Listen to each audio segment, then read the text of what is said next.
What does it mean to reach out? It's something humankind has always done. To discover, learn, and create. For over 25 years, BAE Systems has been reaching far into space. Because we understand that space holds answers to questions here on Earth. And because we know that when you reach out into space, Space reaches back. Space is more than just the new high ground. It's the pan-global domain that enables integration across cyberspace, sea, land, and air. Today, our digital intelligence solutions gives our customers the advantage. through the delivery of data and digital from space, we can give you a secure link to your assets in space. We bring the ability to design, build, and launch our own 20 satellites. seconds to LOS. At BAE Systems, we build advantage on Earth with innovation in space. We reach to secure the space domain for future prosperity. We reach to discover. Connect and protect.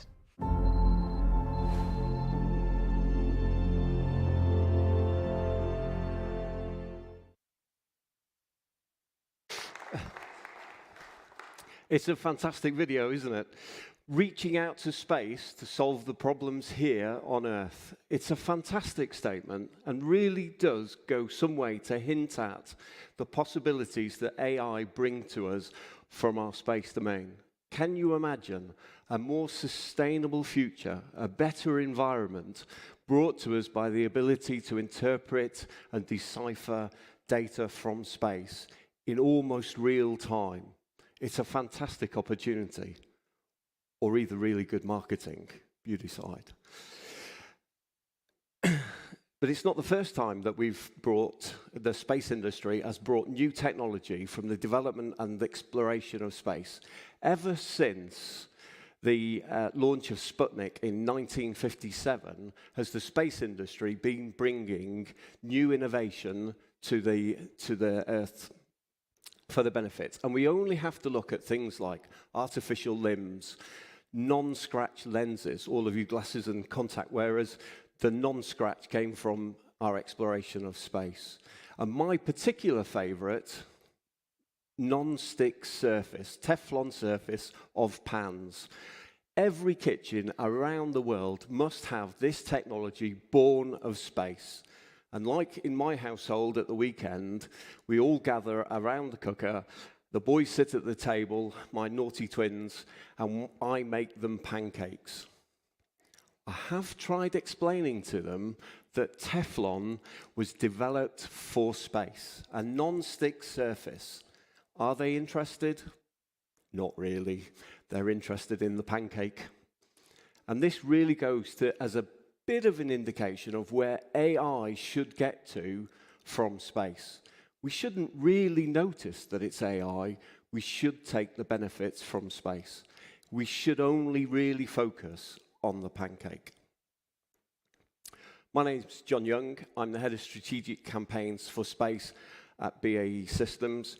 And for the last 20 years of my career, I've focused really on niche technologies, cutting-edge technologies that will bring benefits to us on Earth. My job is to tell people, simplify the amazing technologies that I've worked with, and tell people how it will affect their day-to-day life, so that for the better. I'm also one of the architects of BAE Systems' return to space, and particularly proud of that, returning after, I think it's nearly 30 years of being away. Today I'm going to run through a couple of things. We're going to talk about reaching out, the space and the opportunity. We're going to talk about the challenges, how AI is the solution, and I might just give you a bit of a visualization of what a future with AI in space might look at. And then I'm going to leave you with space as an image of more how we can make the Earth more sustainable by utilizing the intelligence that we get from space. So, reaching out to space, the opportunity.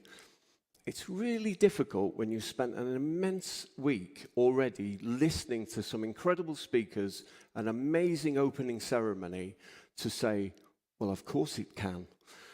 But really, if you actually scratch the surface and look at what we have now today in terms of intelligence and data from space, it takes a long time to download that data.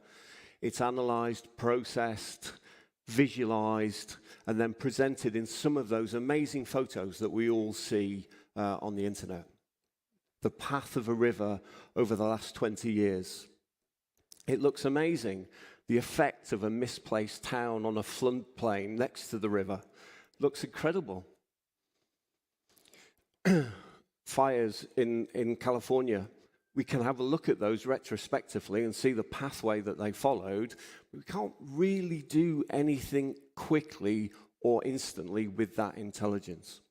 So can you imagine providing real-time information from space, not only to help with the environment, but also to help us cope and adjust and react to the environment? So the lovely river that has been diverted because of the misplaced and misplanned town on the floodplain, 10 minutes before, an hour before, 2 hours before, the AI from space identifies that the percentage raise of water, the percentage which the water raised in the river has reached X levels, and we should alert that town that they need to activate their flood measures to make sure that they are not damaged to property and life. Excuse me. So what happens? The AI then triggers a real-time alert to the individuals that control the flood defenses, and they have the ability to act. And this is where we come to the AI-human interface. It's the information and intelligence and the ability to act that really makes AI the difference.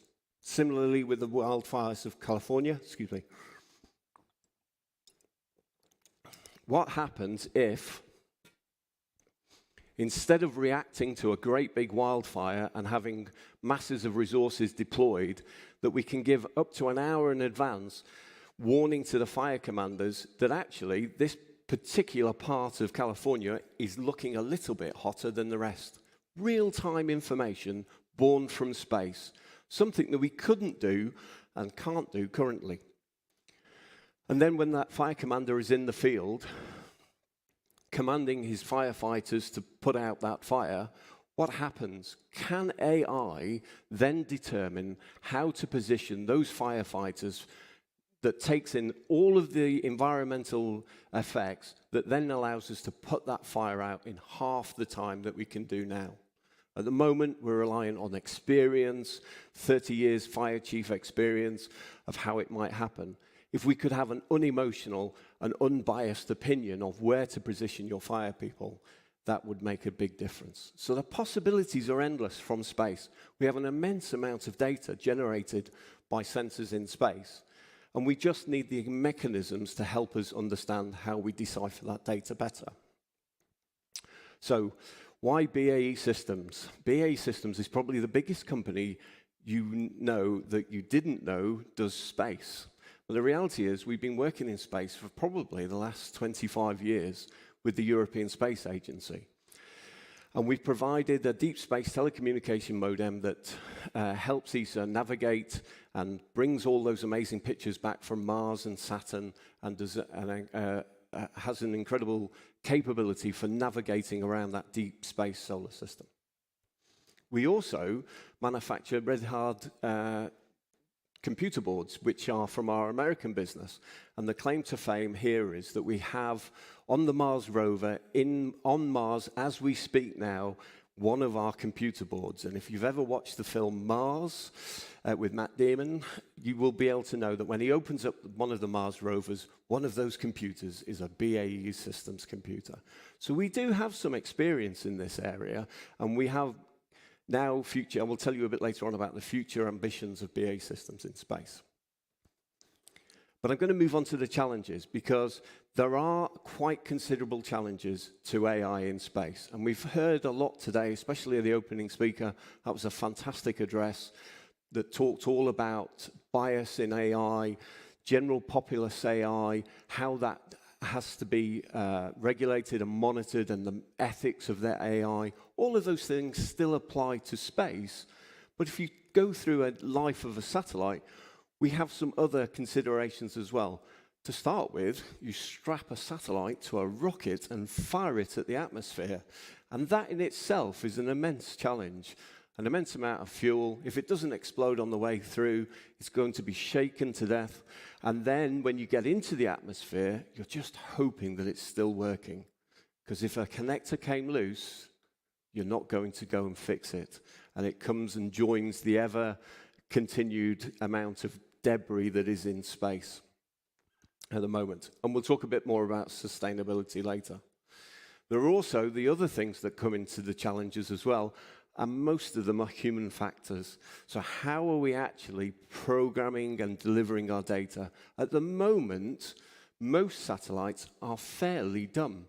They do one task, and they probably do it not as well as you could because of the technology. They might have been in orbit 10 years, 5 years.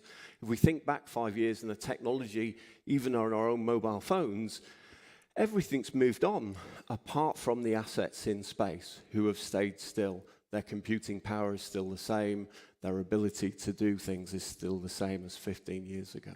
And what we do with that data is also difficult as well. We've got to get the data back from space, and that in itself causes a problem. If you've got 5, 10-year-old technology, you're also going to have 5 or 10-year-old pipe back down to the ground. RF capability is good, but actually the data rates that you can achieve from space are very low.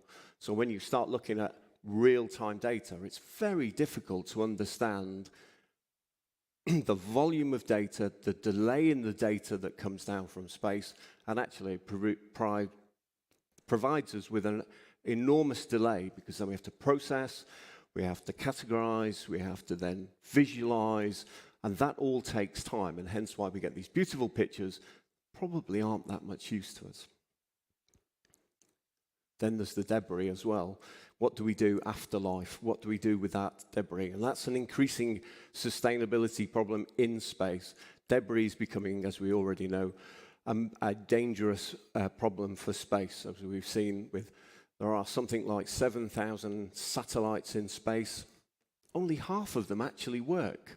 The rest are just debris, and that becomes a bigger problem. We need to stop making that, firing single mission satellites into space that then become debris very, very quickly. So how is AI the solution? I'm going to run these two sections together because BAE Systems is developing a capability. I would just like you to have a quick look at the following video. 6, 5, 4, 3, 2, 1.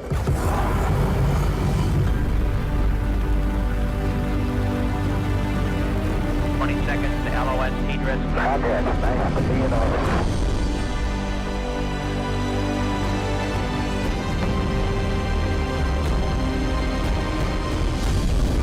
You're go for deploy.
we're going to transition now. We're going to stop calling it data.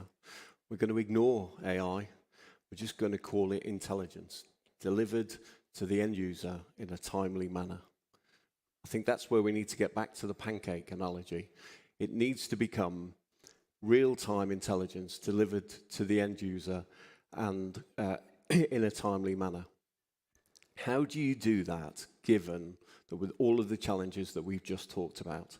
And I think we need to look at some of the things that we are proposing to do later in the year. If you look at the constellation as we've just shown on the video, it's all very well having lots of sensors, and I have lots of arguments with our engineers. This is not about the sensor. It's about what you do with the sensor.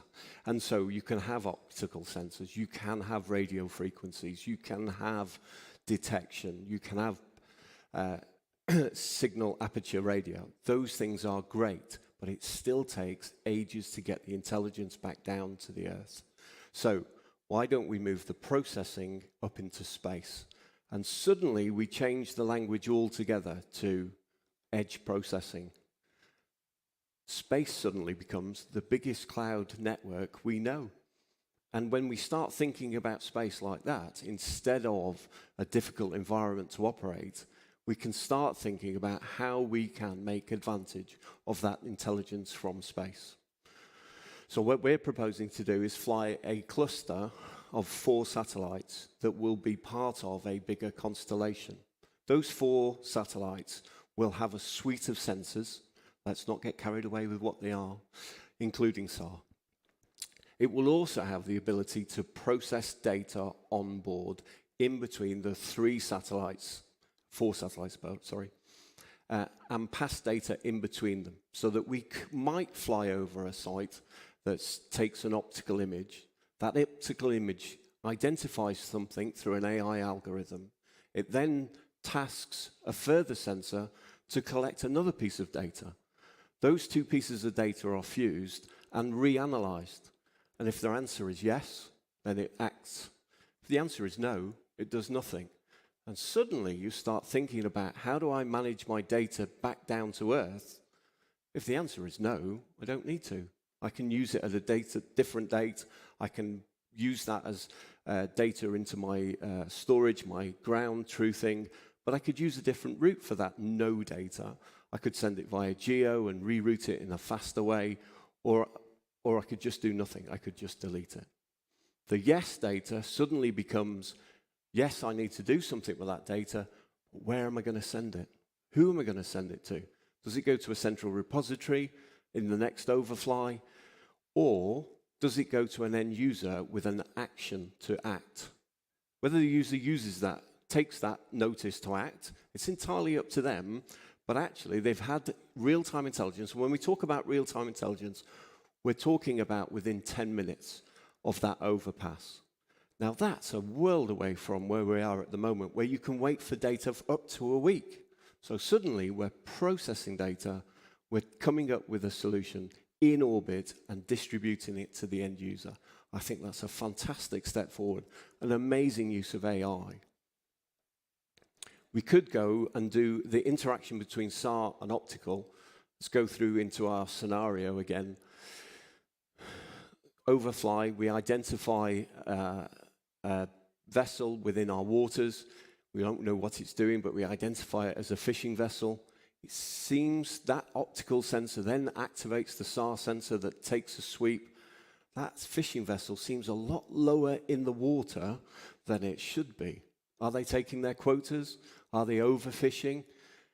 Because it's real-time data, instead of thinking to the fisheries department and saying, we possibly should investigate overfishing that happened 2 weeks ago, suddenly we're able to say, what we'll do is we'll send somebody now to go and investigate whether that vessel is overfishing or not. And there's lots of other scenarios that we can run through there. So where are we? We all like a good roadmap. I'm going to focus particularly on the middle part of this, because that's the exciting bit. In 2024, we will launch a cluster of 4 satellites that will be in orbit as an experimental cluster.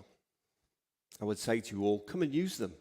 come and put your algorithms on them. Come and test what we need to do to make this framework of satellites more useful for our environment so that we can be more sustainable. Now, I said at the beginning it was all about the pancake, but I have this fight with my engineering so that I have to talk about sensors and high grade and high grade security and resilience, which is one of the things we didn't talk about in challenges. The data is always at risk. The moment the sensor collects it, that data is both valuable and at risk. So what are we doing? By providing the onboard processing, we can secure, encrypt, distribute, separate, and we can make sure that when you get your data, get your intelligence, it's assured. You can be comforted that that data is actually as it was collected. And in its intelligence, you know that you can trust. For me, the next bit is the best bit. How can we use the AI in our everyday life to improve our environment here on Earth? Natural disaster prevention and assessment, wide area monitoring, timely frequency coherence. I quite like this one because it always reminds me of, why can my granny not get a signal in her basement? Do I know how, when I build and plan a new city, how my frequencies are all going to work? Got that wrong way around, but remote working, environmental monitoring. I think this is really, as we've come out of a pandemic, is how is our lives going to change? How does that impact the environment? And how are we going to adapt? And one of the biggest things that will help us change is the fact that we will have greater amounts of deep intelligence to help us do that. What effect is home working having on us? So, a more intelligent future, sustainable. I thought I would just set a picture. I've heard a lot over the last couple of days about how AI is going to change our lives irrevocably. And change is a very difficult thing for humans to take on board. How's that going to change me? How's that going to change my life? How's that going to change my working environment? Am I going to be made unemployed by all of that automation? And there's quite a nice analogy. It's when we use a paintbrush to paint a house and somebody came along and invented the roller, everybody worried that half the painters would be made redundant because you could paint a wall quicker with a roller. The reality of it is new technology creates more jobs, just different jobs. And what does a future look like in a different AI world? And my view is, we're able to understand better how our environment works, how we can be more sustainable on the Earth, how the Earth breathes from day to day, and how we can better work with it. We can take out the mundane tasks of life, the mundane tasks of our working life that give us more time to do the decide part of AI. So suddenly I have a better environment to work in, I have less work to do, I have more time with my family, and I have a better environment to spend with them in that environment. And I think if AI from space can put us on that pathway to sustainability, then that sounds to me like a much better life. Sadly, like the batter mix at the weekend, it always comes to an end, and all we're left with is sticky faces. So, from my family to yours, thank you very much indeed for your time and patience. And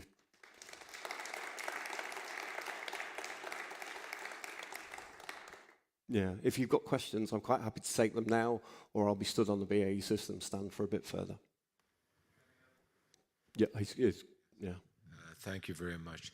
So, you mentioned at the beginning of your discussion, you said that you guys have been out of this game for some time now, and could you shed light on just the whole concept of ESA, Brexit, and how that affected you guys and where you guys are planning to do?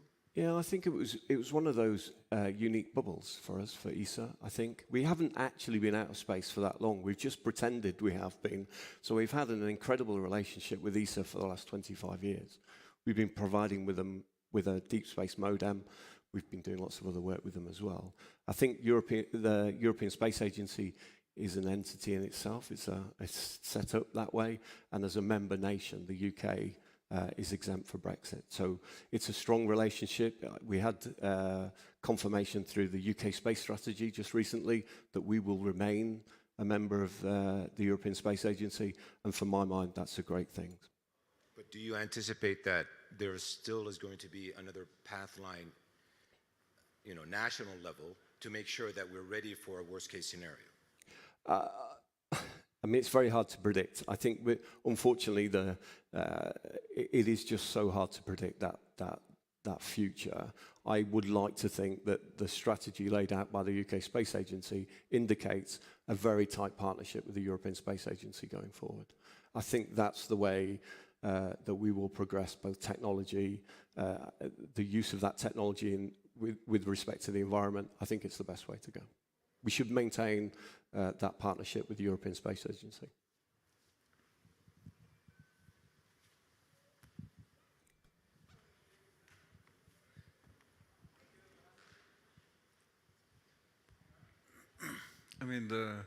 Good morning. Hello. I think what's the limiting aspect in taking things and doing it in the space is the cost of taking whatever you need to take to space and process there. So back to the issue now, your cloud will be up and processing and all these things. Is that cost effective? I think, I didn't actually mention it, but we're planning to do LEO orbit rather than GEO orbit. So suddenly you get a cost benefit of being in lower orbit. Some of the components that you use don't have to be quite as rad hard. So you get a cost benefit there.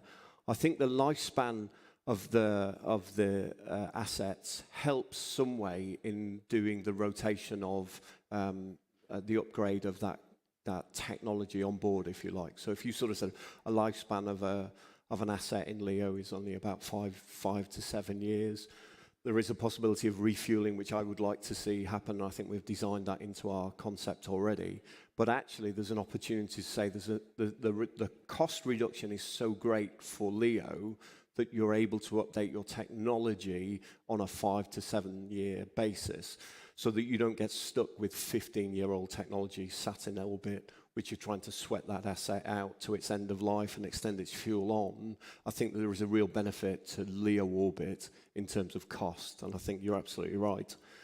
If it was a geo constellation, there would be the cost benefit would be really hard to sort of argue. Yeah, I mean, the initial cost is that you're going to add some equipment that are not very light in weight, and that will increase your cost to take it up there. Yeah, I think when you start talking about LEO, I think that we're talking about high-end LEO, and actually when you start talking about size, we're talking less about cube and more about actually mid-size satellites that fly in orbit. And so some of that weight issue does go away, but you're absolutely right, it is a consideration. And like all of these things, and life itself, it's always a compromise. Yeah, but I mean, if that's the case, why don't we take all of our computing mechanism to space? Well, so I think this is a really interesting argument. Why don't we just take our mobile phone and fire them to space, and suddenly you have a very powerful network in itself in space. So yeah, I think like Google Map or something. Exactly, absolutely. And I think there's some technologies that we would like to see and partner with that you would say. I think on the stand we have Socket GXP. That's an analytic tool that is ground-based. Now, can we change that in some way and have it actually active on the satellite? So suddenly, instead of having this delay of download, process, analyze, etc., you've just got analyze, distribute. And that's really the benefit that comes from LEO. Great. So thank you very much indeed. And Dan, hope you enjoyed the rest of the time.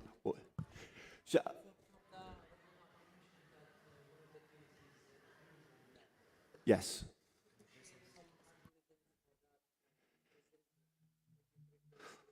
Well, I think the interesting question is, and come over to the stand later, is could you share your algorithms and we'll talk about partnerships. Thank you very much indeed.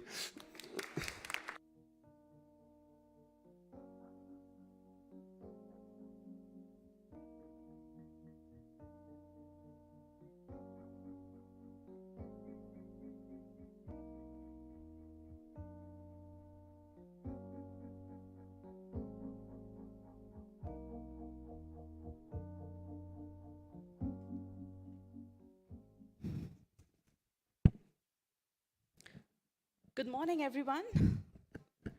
So from satellite, we're talking about another remote sensing device, and that's drones.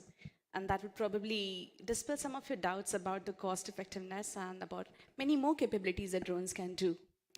To start, I would like to introduce myself. I am Dr. Ruchi Saxena. I am a medical doctor who was desperately trying to find a solution for the accessibility gap that we see.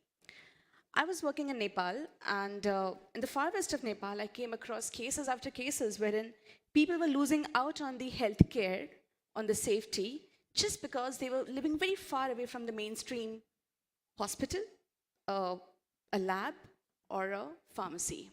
I come from Mumbai, so this was a complete contrast to what I'm usually seeing. For me, having access to drugs, to medicines, to doctors is super easy. Me being a mother, for me, having a safe delivery was extremely simple because I just had to walk down the block and meet my doctor and do it. But that's not the case for 80% of women across the world. They always live in the fear and the phobia that what if something happens to my child? And that fear is real. This was getting unbearable for me, and I had to find a solution. I thought that ambulance network would work, but it doesn't work because the roads break down. You have floods, landslides, cyclonic storms, earthquakes. All of this makes roads completely undependable. So probably drones could be a solution. Helicopters could be a solution, of course, but choppers are not available to poor people. Like it or leave it, but this is a fact. To afford a chopper, you need to be rich. And that is not possible for 90% of people across the world. So come in drones. Is drone a probable solution, a feasible solution for the healthcare accessibility gap that we see? Maybe yes, maybe no. I had similar questions. So I started working with a lot of technology companies. And I realized that most of the drone manufacturers were busy appeasing the military. That yes, do exactly what military wants. Why? Because military was ready to give them a purchase order. Nobody in healthcare was ready to give them a purchase order. Nobody was ready to invest in this. Nobody was ready to make a policy around how do you use drones for healthcare and disaster management. So I realized this is going to be a bigger journey for me. It's not just about let me find a drone and put it in the system and it works and it just, we have it all. It doesn't work like that. It's going to begin with a mindset change. It's going to begin with a heart set change. It's going to take a lot of convincing for me, even to convince the drone companies to make the drone that we need, that there is a market. And the market that I'm talking to you about is every family on this planet who deserves to have medicine exactly when they need. Every human being which needs to save its life in that 10-minute, 15-minute window that we have to save them. So this is the market I was talking to about, and people were still not convinced because where is the return on investment? When and how do we get our money back? That's the question. So, but in this journey, I learned a lot about drones, and trust me, drones truly fascinate me. And I think that every time humans learn a new technology, we undergo a transformation. Do you agree? What was the first transformation we had? It was probably this humble wheel. The day we learned about wheels, we literally had the mobility going for us. We could travel distances that we had never ever thought about. We could have horse carts. We could have, that horse cart became a car. The car became something more. It became a train. So we could cover long distances in a shorter time, and that was fascinating for us. So if we have to build future cities around mobility, around accessibility, this is something that we all want. We are like hungry for better, smoother, quicker, more efficient, and why not? We deserve it, right? We're humans. The wheel then led to the motor and the engine led to an industrial revolution, and we had better machines coming in. Then we had the planes coming in, and we had wings. Man, we had wings. This really transformed the way the world works, the way we connect. And then we had the computing and the intelligence. So these four put together on a drone, you have everything. You have a very intelligent flying machine right at your doorstep, right in your backpack, right in your pocket. You can do a lot more now. Without anything, if it's just a flying machine in the air, a drone is just a toy. It's useless. It's fun, but it's useless. To make it more efficient, you need to add something on it. And the most important thing that we add on a drone are the camera. It gives you an eye in the sky. Now imagine what you can do when you have eyes in the sky. You can look at things, you can look at people, you can look at structures, you can look at forests, you can look at animals, you can look at oceans, the rivers, the bridges, the dams, the buildings. And there's so much that you can do with just the eyes in the sky. You can zoom in. You can have 1 millimeter accuracy just by zooming into the structures. And if you are owning a company who has, let's say, a construction project going on, $1 million construction project, you cannot keep monitoring it every time. You don't have the time to go and check out every aspect of it. But if you have drones in place and a regular operational timeline, just zoom in and zoom out and see what happens. I saw this live when we had the super cyclone in India, in the eastern coast of India. We were able to, just with the camera drone, zoom into every house and quantify the structural damage that they had. We combine that with a little more intelligence. We do some data processing, AI, machine learning, image processing, and look what we have now. With the same damage assessment that I was talking to you about, I was able to now do it automatically. The fallen trees, I was able to classify them. Is this a coconut tree? Is this another kind of tree? And then we were able to quantify the damage in the sense that how much reimbursement every farmer deserves. How many houses have been destroyed, to what extent? 20%, 50%, 80%, 100%, and then the compensation was decided. It became the task of the authorities much easier to decide, to take actionable insights, and to distribute the data amongst the different authorities. People were able to work together. Now, after these two, add a box to your drone. What would you like to carry in that? Medicines, blood, vaccines, organs, emergency supplies, a life jacket maybe, a float, maybe some plums, a pizza, why not, right? So think about it. A drone can land precisely exactly where you want, when you want, and if you're able to operationalize it in your future cities, you would be opening up possibilities like nothing else. So your windowsill can become your private mailbox, and the drone can just comfortably land there, give you exactly what you want, when you want. Couple it up with the healthcare systems, you can have a super efficient system which flows into the other. The doctor writes a prescription, he checks you remotely, you have IoT devices fit to you, and the drug comes to your doorstep. You may not have to travel for it. Look at it as the patients of cancer who need regular drugs or even hypertension or diabetes, and you're not able to travel. Now, we failed at an experiment that we were trying to do on telemedicine in Rajasthan, which is a desert state of India, and there were people living in Jaisalmer. It made no sense to them. Telemedicine made really no sense to them, because are you really expecting me to come all the way to Burma to pick up my medicines? No, I'm not going to do that. I can't do that. So something has to come to them. And it doesn't have to be a roadway. It has to be an aerial way. So if you imagine the future cities, 100 drone ports serving the local communities, this is the last mile connected with the mid-mile and the long-distance aerial route. You would have a connected system which flows through and through. Okay, now the next one. Instead of putting stuff inside that box, how about putting yourself on a drone? Interesting? Your rooftop becomes your private airport. Would you like to take your family on a ride on this? Every one of us as a child has imagined, has watched Jetsons, has fueled the creativity, at least me. So me as a child, I really wanted to make flying cars, and that is the only engineering I was interested in. Somehow I became a doctor, but then I see how the circle comes back, and I'll end up doing the same thing. So this is not future. This is present that I'm talking to you about. This is called electric vertical takeoff and landing system, eVTOLs that we call them. Companies are making these. Vertiports or vertical airports are being constructed just to accommodate this at scale. I'm not talking about an experiment. I'm talking about at scale. So a whole state is now getting their vertiports, and people are preparing for the next generation of urban aerial mobility.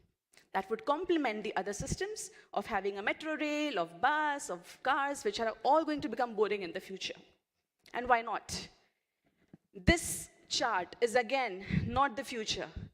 This is present. Each of these sectors has been touched upon by drones, and we at Global Alliance on Drones in Development have documented case study on each and every one of these. This is what we see, an open repertoire of case studies, of evidences, of field experiences of how exactly do you use drones in biodiversity. How do you use drones for housing? How do you use drones for inspecting the telecom towers?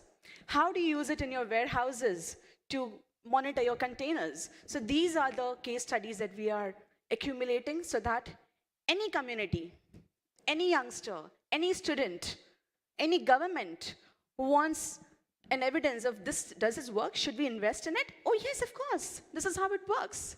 I see a lot of girls around here, and I really want you all to take the leadership in this in the future, because a lot of it will be relevant to what you do. Probably, as I said in the beginning, as a mother, only we understand the pain of not having the right healthcare system, and if nobody cares, we have to care it for ourselves. So if nobody else does it for you, you are the one who would be leading it in your institution, and I really welcome to do it together. So every sustainable development goal, has been touched upon by a drone project. And this is not future, this is present. We need to see now where we are and where do we head to. How much of this are we aware about? How much of this have we tried? How much of this have we adopted? And if not, how are we going to do that? Do we have a question to answer? This is my favorite thing to talk to you about. Drones are a satellite in your pocket. Sir just asked some time back over there that, isn't it too expensive? Oh yes, satellites are expensive. Launching them, making them, launching them, looking at the data, buying that data. If you are an ordinary NGO trying to help flood victims or earthquake victims, you don't have access to satellite data so easily, but you do have access to the drone data. All you need is a local team who knows exactly how to fly a drone, who knows exactly how to collect it. On an ordinary Windows computer, you know exactly how to process it, get a 2D map, get a 3D model, zoom in, zoom out, measure, figure out what has to be done, and do it. You don't have to waste time. You don't even have to waste 10 days. It can be done on the go, on the fly. This is the benefit. And I really, really hope this enters your mind today, and you think that this is a potential solution for you, all of you, to adopt at some point of time. So the drone market today is something like this. In 2021, $7 billion were poured into the drone industry. And this is not a joke. Surveillance, inspection, monitoring, and mapping are the key applications where drones have been used so far. But what we want is more of healthcare, disaster management, education, all of these, agriculture. So these sectors are picking up with added interest coming in from the communities and a demand coming in. So remember, a policy will only be made if you demand it. If you want something to be done, you have to show active interest in it. And an investor would always have to see the market interest. Do you have the data? Do you have the support coming in? If there is enough support coming in, something will be done in that direction. Otherwise, nobody would care. So every country on this planet today is either considering making a policy on drones or they have already made it. Every country has some level of drone project going on. Either it is active or it is hidden. But something or the other is already happening. Every mega corporate is considering having a drone department inside, or they have outsourced to another country. And this is not future, this is current. In the future, it has to become more sensible, because way more nicer policies have to be designed as we understand that what's working, what's not working for us. Is it really helping the end user that we're talking about? And the end user over here is not the billionaire sitting in that office. It is the mother, it is the old man, it is the child who really needs the help of a technology where they are. So, if we have to make policies tomorrow, let's talk about some global goals. for drones and AI, and this is irrespective of which country you and I belong to. Which application are we talking about? There have to be certain goals, and the first goal is to be inclusive. Inclusive over here means every community that you're trying to help has to be included in the design process itself.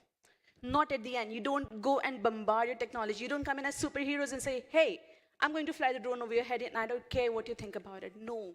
You really have to take people's opinions into consideration. You have to take them along this journey with you. You don't have to leave anyone behind. There has to be inclusion in terms of diversity, in terms of gender, in terms of race, in terms of which communities get represented in your drone data, and are they a part of it? Are they aware about it? Do they know why you're using your drone data? Do you know what they're going to compute with it? Do you know how will they get to use it for solving their own problems? Are they really doing it? If not, you need to figure out how do you make policies that are more inclusive, more ethical, more global and grounded. Drones have to become more accessible, affordable, and available. They cannot be really expensive so that, again, going back to that humble NGO concept, that nobody can afford it. Then what's the point? We have hundreds of satellites in the sky today. What's the point? We only get to play on Google Maps, but more than that, what? We can't really do what we really need to do when we need to do. All the projects that we do with drones have to be human-centered. Let me expand that definition. Not just human, why are we so selfish? Let me be planet-centered. Are we considering the needs and the requirements and the sensitivities of everyone that we're trying to include in our drone projects? And this takes a little more heart. It's not easy, but purpose over profits. We don't need much. We don't need everyone to say, oh, wow, purpose over profits. But we need 10 to 15 patrons or core investors who say, wow, let's do it. And if they just show an interest, we would have enough. There is enough for everyone's need, but definitely not for everyone's greed. So if we have enough, we will be able to ensure and secure a lot of lives with a beautiful technology like drones in the future. Every policy or every project or every strategy or every investment we make, they have to be localized for the local cultural context and customs and traditions. Not everybody likes the drones being flown over their head. And why should we? It's not nice. It's not a nice thing to fly over drones over structures that are very close to people's sentiments. We don't play around with people's sentiments. We respect them. We accommodate them. And we abide by them. So this is very important, and that's the reason we need local leaders. We don't need foreigners coming into a particular country and becoming superheroes. No, that's not a nice thing to do.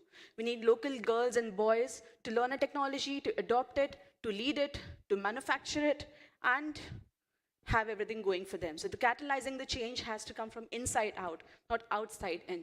It has to start from within a particular community, a family, a school, a college, a university, a department, and a government. So the key questions we ask is, how do we build internal capacity to be self-reliant in manufacturing extremely dependable and superlatively intelligent drones? We don't want drones that can harm more than they do good. We need something that has to be good for all of us. How do we make drones accessible and affordable? How do we make drones that are easy to learn and operate? We should not need aerospace scientists to do that. A regular boy and girl can do it. It has to become that easy and that simple. A farmer in his farm should be able to apply a drone. That is what we need. This is the kind of simplicity we need, and this is the kind of demand we should put in to the drone manufacturers and the innovators. How do we optimize the application of drones to sectors that need a total transformation? Yes, this is what we really, really need to ask. And how do you bring drones closer to the communities that need them the most? And how do we build drone ecosystems for safety, accessibility, and efficiency? Here we're talking about end-to-end ecosystems, right from designing, manufacturing, availability, maintenance, operation, quality, safety, standards. This entire ecosystem has to be built from scratch where it doesn't exist right now. So a show of hands over here. How many of you all would want your child to learn about drones in school just the way you're learning computers? Great. How many of you all will shoot down a drone if it ever flies over your head? Come on. Oh, wow. Such a kind-hearted community we have here. How many of you all think that every person on this earth should have equal access to technology? And how many of you all still feel that drone revolution is just a bubble which is going to burst tomorrow? Great. So if you have any doubt, any fear about what drones are going to do in the future, you must leave it right here, somewhere over here, and then leave this room. Because this is the number of companies we had in the drone space in 2019, like before COVID-19 happened. A lot has changed. And now the number of companies that I can show you would probably not even fit on the screen. I would need 3 additional screens probably. And this is a growing number. And this is a great future to be considered. So many companies are being listed as for public funding, and they are gaining traction. I wouldn't say that this is where we are so far, but we are getting there. People are considering drones for saving costs and time, to improve the quality and safety of their workforces in construction, in mining, in railways, in roads, everywhere. Where you think there is a task that's too dangerous for a human to do, give it to robots. Where you need the robot to fly, use a drone. It's that easy to understand. Drones have opened up a whole host of career pathways for youngsters. It's not just about military. All these applications that I told you earlier, now youngsters are considering to make a career in it. And each of it can become a specialization in itself. Like you can become a drone mining engineer and have a whole course on it. Why not? Or somebody can become, how do you fly drones in disasters? So you become a drone disaster management professional. So you can have a whole huge task for universities to take up. Maybe an entire department could be built around just drones, drone operations, drone management, drone innovation, drone pilot, and drone quality and safety. Come on, why not? We're talking about the future cities here.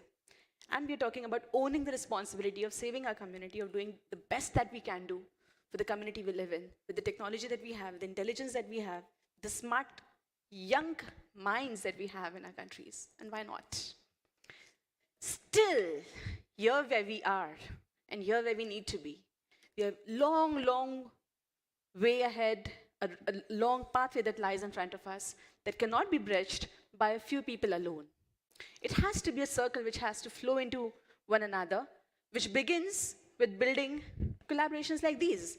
People talk to each other, people brainstorm, people co-create, people crowdsource their expertise. So we're not dependent upon just a few people to do the best. Everyone comes together as a community and helps each other. We bridge the gaps that we have. I might be a great drone pilot, but you may be a great GIS expert. She may be a great manager. She may be a great communicator. Everyone comes together in a situation like an emergency or a disaster, and we all help each other. It's about building local, community-level, decentralized laboratories which work on the data, process the data, and make it available to a village, to a city, to an office, to an organization, exactly when they need and where they need. It's about building ports. As I said, every rooftop can become a drone port. Every hospital can become a drone port. Every laboratory can become a drone port. Every diagnostic center, every pharmacy can become a drone port. Every school can become a drone port. So decentralizing everything and making it available for everyone. And local level manufacturing and assembly and maintenance centers are something that is going to transform. If you don't do that, you will be depending upon exports, imports, and you will be depending upon somebody else to help you when you can do it yourself. I met so many computer science graduates, professors, robotics professors, and scientists in this particular event. So I think we have the capability and capacity in every country to do this themselves. To have smarter, more efficient youngsters, what we need is a policy support, definitely. We need investments, and we need the ecosystems which foster growth, which foster innovation, which foster creativity and expression, and which foster a collective decision making, and most importantly, we need a change of attitude.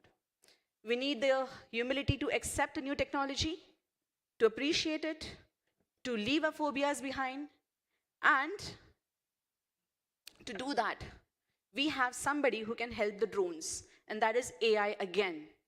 AI we spoke about earlier was on processing the drone data, but now I'm going to tell you about how AI can help us scale up the drone operations by building something for the drones itself. And one is addressing the fears with evidence. I can't just tell you, oh, please don't be scared of drones, it won't harm you. But you won't be convinced till I really show you the evidence that, hey, these are safe. This project works. It's worth investing in. It's worth giving a thought to. It's worth spending time over collaborating and deliberating on making policies. It's worth investing your resources into something. So for that, we need to generate evidence, and that can happen when you have back-to-back data that gets accumulated about every time a drone flies, did it fail? What was the failure all about?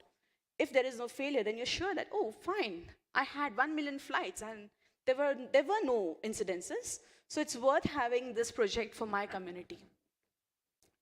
AI can give you smarter controls, because come on, we all have to agree that there will be at least 2 people in a million who would have weird ideas. And they might try to completely disarray all the trust that we are building. So we still need systems to control, to identify which is a good drone, which is a bad drone, what is its intent, what it probably may do, to find where our drone is probably getting hacked or not hacked. So the security systems, the tracking systems will give you smarter controls. And that can happen when AI marries drones. Improved integration. Integration would mean, as I said, a flow. Drugs flow from a prescription into a pharmacy, into a drone, into your hands. People flow from airplane into a bus, then into an air taxi and onto their roofs. So the flow, the improved integration of, let's say, the data about your containers, the shipping containers that you have, or the construction projects that you want. So existing workflows have to now accept a new workflow, which would include drones and their data, and it has to be smoothly integrated. This will need a lot of time, patience, and cooperation amongst everyone. And then enhanced data outcomes. What do you do with the data that you get? Are you putting it to the right place? Are you giving it back to the community? Are there enough sharing systems to work on that data together, to utilize it where exactly you require? If you are working, let's say, on a coastal conservation project, and you want to grow mangroves so that the flood resilience improves, whatever drones you fly, whatever data you collect, if the end result is not enough mangroves which are grown back, what's the point of doing the entire exercise? It's useless. If your project is about giving a proper land card, like a report card or a ration card to a particular villager, and if this helps him to have enough insurance claims in the future or to safeguard his property, that's when you have the impact getting generated. So you bring everything back into the system, and then you have the better access to a technology and a better adoption. Only then you can expect the best things happening out of something. So from Global AI Summit, I don't want to go back with any gift, any token of appreciation, any memento. All I want from each one of you is a promise that yes, you will bring drones to the community to provide an unconditional access to health, safety, sustainability, and capability. I'm Dr. Ruchi Saxena. Robotics is my organization. We run a platform called Global Alliance on Drones in Development, and we belong to the Flying Labs Network, which is really building a collaboration amongst different countries to come together and support each other while we all learn this emerging technology and do something about it. Thank you.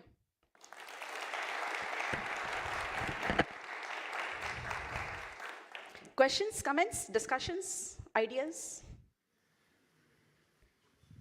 Hello, my name is Tamer Qadah. I'm assistant professor of software systems at the College of Computer and Information System at Al Qura University. So I have thank you first of all for the awesome talk. I think I probably share a lot of interest with you. So let me ask you this question. So can you shed some light on the challenges that could take us from the current scenario of developing drone applications to a scenario similar to developing mobile applications these days? So right now, if you look at mobile applications, if you have the right skill set, you can just start developing, and within few weeks, you will have your applications at scale. So can you talk about that a little bit in terms of drone applications to do that? Like, how far are we from that scenario? Thank you. I can tell you something. When we go to a tribal village to teach children drones, they start competing with each other within 45 minutes of instructions.